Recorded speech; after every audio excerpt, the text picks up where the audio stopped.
शार्विल को उसकी मॉम ने शादी करने के लिए धमकी दी और ऑफिस से चली गई। शार्विल अपनी मॉम दीपांजलि जी से बहुत प्यार करता था क्योंकि उसके डैड जब उसे छोड़कर गए थे उसके बाद दीपांजलि जी ही उसके लिए सब कुछ थी और दीपांजलि जी ने कभी भी शार्विल को किसी भी चीज की कमी महसूस नहीं होने दी थी।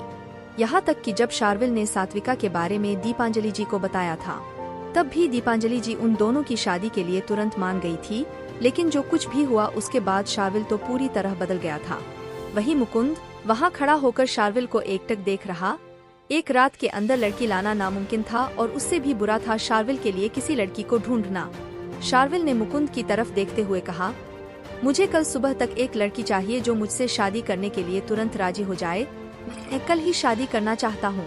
मुकुंद उसके मुंह से यह बातें सुनकर हक्का बक्का होकर उसका चेहरे को देखने लगता है, क्योंकि आज तक शार्विल ने कभी अपने मुंह से शादी की बात नहीं की थी और इस वक्त मुकुंद के सामने एक लड़की जो शार्विल से बिना किसी मतलब के शादी के लिए राजी हो जाए उसे ढूंढ पाना नामुमकिन था। मुझे एक कॉन्ट्रैक्ट मैरिज करनी है और उसके लिए तुम लड़की ढूंढो, वो भी आज रात के अंदर। शार्विल ने चेहरे पर बिना किसी एक्सप्रेशन के साथ कहा। शार्विल का सेक्रेटरी मुकुंद उसके चेहरे को हैरानी से देखा जा रहा था। अब आगे hotel Black Heaven, Mumbai, Maharashtra. शहर के सबसे बड़े और आलीशान होटल के बाहर शार्विल ने अपनी कार रोकी। आज उसकी मिस्टर रहेजा के साथ मीटिंग थी जिसके लिए लो यहाँ आया था। उसने मुकुंद को अंदर जाने को कहा और वहीं ड्राइवर भी कार पार्क करने चला गया था। शार्विल को एक कॉल आया था जिसे अटेंड करने के लिए वो वहीं पर खड़ा था। वो अभी कॉल पर बात कर रहा था कि उसका पैर किसी के पैर पर टिक जाता है। उसको ध्यान ही नहीं रहता, पर जब लड़की के चीखने की आवाज उसके कान में आती है तो उसने पलटकर देखा। सामने नव्या खड़ी थी जो कि उसे ही देख रही थी। लाल रंग के लॉग ऑफ शोल्डर गाउन में नव्या कहर ढा रही थी। उसके लाल रंग पर लाल रंग का गाउच आतंक मचा रहा था। कोई भी लड़का उसे देखे तो बस देखता रह जाए। उसके खुले बाल, उसने अपने राइट हैंड से अपने बालों को पकड़ा हुआ था और लेफ्ट हाथ में पर्स था। उस पर उसका क्यूट फेस जिस पर गुस्सा और दर्द साफ झलक रहा था क्योंकि उसके पैरों की उंगलियां शार्विल के शूज के नीचे दब गई थी। उसकी आंखों में आंसू भी आ गए थे। वही शार्विल नव्या के चेहरे में इस कदर खो गया कि उसका ध्यान कहीं और जा ही नहीं रहा था। आज नव्या का सारा मेकओवर मानसी ने ही किया था। प्लीज मेरा पैर छोड़िए, मुझे दर्द हो रहा है, प्लीज। नव्या की मीठी सी आवाज शार्विल के कानों में पहुंची तो वो कुछ ना तो बोल पाता है और ना ही समझ पाता है। आप बहरे हो क्या? सुनाई नहीं दे रहा है आपको? नव्या अब बस रोने ही वाली थी, लेकिन इस बार उसकी आवाज सुन शार्विल होश में आ जाता है। शार्विल की नजर जब नव्या के दर्द से लाल चेहरे पर आंखों से बहते हुए पानी पर गई तो वो अपने पैर की तरफ देखा है और जैसे ही उसकी नजर अपने पैर पर गई तो उसने तुरंत अपने पैर को पीछे खींच लिया। वो अभी तक नव्या की तरफ पीठ करके खड़ा था। दरअसल नव्या अंगद के साथ कैंडल लाइट डिनर के लिए यहाँ पर आई थी, पर अंगद उसे वेट करने को कहकर पता ही नहीं कहाँ चला गया था। नव्या पिछले 30 मिनट से अंगद का वहीं खड़ी होकर इंतजार कर रही थी। तभी शार्विल भी वहाँ आ जाता है और कॉल पर बातें करते हुए उसका ध्यान ही नहीं जाता कि कब उसका पैर नव्या के पैर पर पड़ गया। शार्विल ने उसके फेस की तरफ देखा। नव्या के चेहरे की इतनी मासूमियत देखकर शार्विल को समझ नहीं आता कि नव्या के चेहरे से वो अपनी नजरें कैसे हटाए। तभी नव्या सिसकते हुए बोली, आयरन के शूज पहनकर चलाते हो क्या? आपको दिखाई नहीं देता? आपके सामने खड़ी हूँ। आप कितनी देर से मेरे पैर पर अपना पैर रखकर खड़े हैं? मेरे चिल्लाने की आवाज भी आपके कानों में नहीं आ रही थी क्या, या फिर आप बहरे हो? शार्विल के चेहरे पर कोई भी रिएक्शन नहीं था। वो तो बस नव्या के चेहरे को देखा ही जा रहा था। नव्या उसके इस बिहेवियर से और भी ज्यादा परेशान हो गई। जब नव्या की बातों का उसे पर कोई असर ही नहीं हो रहा था तो नव्या के आंसू अब गुस्से में बदल रहे थे। उसने चिढ़कर उसकी तरफ देखा और बोली, आप मुझे इस तरह देखना बंद करिए। शार्विल अभी भी बिना कुछ कहे नव्या को देख रहा था। तभी उसके मोबाइल पर मुकुंद का कॉल आता है। उसने मोबाइल स्क्रीन की तरफ देखा और कॉल रिसीव करके मोबाइल को कान पर लगाते हुए एक नज़र नव्या की तरफ देखकर वहां से अंदर की तरफ चला जाता है, जबकि नव्या शार्विल से अनजान उसके इस बिहेवियर से बिल्कुल हैरान होकर उसे देखने लगती है। सारे गंदे और बुरे लोग मुझे ही क्यों मिलते हैं? आखिर कहां से आ जाते हैं यह लोग? एक बार सॉरी तक नहीं बोल कर गया। नव्या अपने आंसुओं को साफ करते हुए बोली, शार्विल के चक्कर में वो अंगद के बारे में भूल गई थी। वो शार्विल के बारे में जब बुरा भला बोलकर थक गई तब उसे याद आया कि अंगद का वो काफी देर से इंतजार कर रही है। नव्या ने अपने पर्स से मोबाइल निकाला और अंगद को कॉल लगाया, लेकिन अंदर का कॉल नहीं लग रहा था। यह देखकर नव्या परेशान हो गई। अंगद जी कहाँ चले गए? मेरा कॉल भी नहीं उठा रहे हैं। परेशान नव्या अपने आप से बोली। फिर कुछ सोचकर गाड़ी पर टेक लगाकर खड़ी हो गई। कहाँ आएंगे? अभी आ जाएंगे, उन्होंने कहा था कि कोई इम्पोर्टेंट काम था, शायद वही काम करने गए होंगे, टाइम लग जाता है, नव्या ने अपने आप से कहा। वही नव्या की कल्पना से भी कोसों दूर अंगद मानसी को अपनी बाहों में भरकर बैठा हुआ था। दोनों कार में बंद थे। कार के अंदर बैठी मानसी अंगद के होंठों को मधोशी से चूम रही थी। तभी अंगद ने एक गहरी सांस लेते हुए कहा, तुम्हें पता भी है कितना वेट करना पड़ा तुम्हारी एक किस के लिए, वरना शाम से इस लड़की ने मेरा दिमाग खराब कर दिया था। मानसी उसकी शर्ट के कॉलर को अपनी तरफ पकड़कर खींचती है और उसकी आंखों में देखते हुए शरारत भरी आवाज में बोली, सिर्फ किस के लिए थोड़ी आई हूँ, मुझे भी तुम्हारी कमी महसूस हो रही थी डार्लिंग।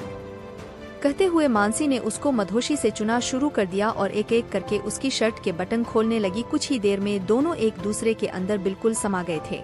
वही शार्विल जो कि अपनी मीटिंग के लिए आया था, मिस्टर रहेजा से मीटिंग के बाद वो वॉशरूम की तरफ जाता है। वो वॉशरूम के अंदर आया तो बिना बोले अंदर चला आता है। नव्या जो कि अपने आप को आईने में देख रही थी, अचानक दोबारा शार्विल को अपने सामने देखकर उसकी आंखें छोटी हो जाती है। उसने आईने को घूरना शुरू कर दिया। वही शार्विल जो कि अपने मोबाइल के अंदर नजरे का हुए था, उसने कोई रिएक्शन नहीं दिया और अंदर की तरफ जाने लगा। तभी नव्या उसकी हरकत देखकर अपने आप से बोले, कितने बेशर्म है, फीमेल टॉयलेट में आ गए और इनको पता भी नहीं। नव्या ने इस वक्त उसे कुछ भी बोलना जरूरी नहीं समझा और वहां से जाने लगी। तभी शार्विल ने अपना मोबाइल जेब में रखा और अपनी नजरें उठाकर नव्या की तरफ देखा है। नव्या अपनी नजरें झुकाकर वहां से निकलने ही वाली थी, तभी उसका गाउन शार्विल की घड़ी में अटक जाता है, जिस पर नव्या को कदम रुक गए। उसे लगा कि शार्विल उसका गाउन जबरदस्ती खींच रहा है। वो अपनी आंखें डर के मार कसकर बंद कर लेती है।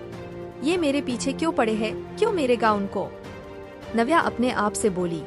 वही शार्विल तो अभी तक नव्या को एकटक देख रहा था। नहीं नव्या, डरने से कुछ नहीं होगा, इन्हें जवाब देना चाहिए, आखिर यह मेरे पीछे क्यों पड़े हैं। नव्या ने मन में इतना सोचकर जैसे ही उसकी तरफ पलटती है तो शार्विल उसे ही देख रहा था। नव्या को उसका इस तरह देखना अजीब लगता है। वो अपने गले को साफ करते हुए बोली, ओह, आपने मेरा गाउन। नव्या अभी अपनी बात कंप्लीट भी नहीं कर पाई थी, तभी उसकी नजर शार्विल के हाथ में बंधी हुई उसकी घड़ी भर जाती है। ये देखते ही नव्या वापस ठंडी पड़ गई। ओह, मेरा गाउन तो आपकी घड़ी में, वो शार्विल से बोली। पर शार्विल का ध्यान तो उसकी बातों पर था ही नहीं, वो तो बस उसके लिप्स को हिलते हुए देख रहा था और उसके चेहरे को देख रहा था। नव्या ने शार्विल की हाथ की घड़ी से अपना गाउन निकालने की कोशिश की। वो अपने आप से बड़बड़ाकर बोली, अब ये क्या मुसीबत है, मेरा गाउन में कहीं फट न जाए वरना बहुत प्रॉब्लम हो जाएगी। नव्या अपने गाउन को घड़ी में से निकलते वक्त कभी अपने दांतों को दबा रही थी, कभी उसके हाथ आपस में टकरा रहे थे, तो कभी वो न जाने क्या खिटपिट कर रही थी। उसकी सांसें भी आजकल झंकार करती हैं। वो तो वो है, उसकी खिटपिट भी एक अजब सा एहसास करती है। जब नव्या अपने गाउन को निकालने में असफल रही, तभी शार्विल ने एक झटके में नव्या के गाउन को अपनी घड़ी से अलग कर दिया। नव्या ने शार्विल की तरफ देखा। शार्विल उसकी आंखों में देखता है।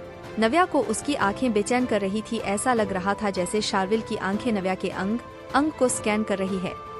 नव्या ने उसे धीमी आवाज में थैंक यू बोला और वहां से जाने लगी, लेकिन फिर कुछ कदम रुक कर बिना उसकी तरफ पलटकर बोली, शायद आप गलती से गर्ल्स वॉशरूम में आ गए हो।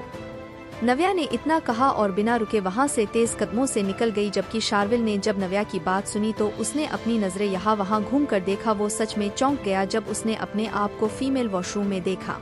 शार्विल ने एक गहरी सांस ली और जल्दी से वॉशरूम से बाहर निकाल कर बॉयज वॉशरूम की तरफ चला जाता है।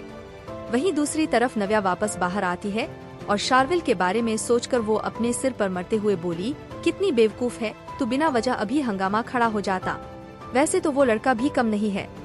नव्या अब उसी कार के पास आती है जहाँ पर वो कुछ देर पहले खड़ी थी, लेकिन जब नव्या वापस उस जगह पर आई तो उस जगह पर अब वो कार नहीं थी। नव्या ने अपना मोबाइल निकाला और टाइम देखा तो 10 बज रहे थे। वो 8 बजे यहाँ आई थी। नव्या कब से अंगद का वेट करती है, पर अंगद तो दोबारा आया ही नहीं। नव्या अब बेहद दुखी और परेशान हो गई थी। उसने अंगद को कॉल किया। इस बार अंगद ने कॉल रिसीव कर लिया। अंगद के कॉल रिसीव करते ही नव्या तुरंत बोली, अंगद कहाँ हैं आप, मैं कब से आपका इंतजार कर रही हूँ। नव्या जो कि मानसी के साथ था, वो मानसी के बालों के साथ खेलते हुए बोला, सॉरी नव्या, मैं अभी नहीं आ पाऊंगा, एक बहुत जरूरी काम आ गया है तो वहाँ आना पड़ा। वहीं नव्या ने जब अंगद के मुंह से यह सुन तो उसे बहुत बुरा लगता है। नव्या का चेहरा उतर गया। उसने अंगद से कहा, पर अंगद, आपने मुझे बताया क्यों नहीं, आप मुझे मैसेज कर देते। तो कब से आपका इंतजार कर रही हूँ। नव्या, जब मैं नहीं बताया तो तुम्हें इंतजार नहीं करना चाहिए था, और वैसे भी मुझे वक्त नहीं मिला, तुम घर चली जाती। अंगद, मैंने आपको कॉल किया था लेकिन आपने कॉल भी रिसीव नहीं किया, ऐसे मुझे कैसे पता चलता। नव्या, अब मैं क्या कर सकता हूँ, तुम्हें काम करो, घर से कार मंगवा लो और घर चली जाओ। ओके, अभी मैं रखता हूँ क्योंकि मुझे मेरा पेंडिंग वर्क पूरा करना है। इतना कहकर अंगद ने कॉल रख दिया। वही नव्या, उसकी आंखों में आंसू आ गए। उसने कभी नहीं सोचा था कि उसकी खुशियाँ कुछ ही पलों में खत्म हो जाएगी। आज जब अंगद ने उसके साथ डिनर पर आने की बात कही तो वो कितनी खुश हो गई थी, लेकिन अब उसे इतना रोना आ रहा था कि वो अपने आंसुओं को रोक नहीं पाई और नव्या की आंखों से लगातार आंसू बहने लगते हैं।